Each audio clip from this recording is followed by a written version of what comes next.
že ste boli svedkom prvého podrazu politickej strany Hlas SD pri hlasovaní v Národnej rade Slovenskej republiky, pretože koaličná zmluva jasne hovorí, že poslanci Hlasu SD nemohli hlasovať za opozičný návrh a došlo k hrubému porušeniu koaličnej zmluvy.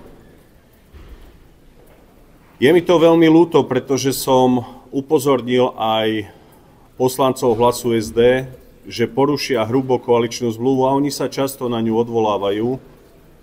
Ja verím, že to prejednáme na koaličnej rade. Nechápem však, prečo majú takú slabosť na témy LGBTI, nechápem, prečo Hlas SD narušil jednotu koalície a je to prvé hlasovanie počas fungovania koalície, kedy Hlas SD priamo zabezpečil víťazstvo Progresívneho Slovenska. Aj pri hlasovaní o odvolaní Šimečku sme videli zaváhanie 3 poslancov Hlasu SD.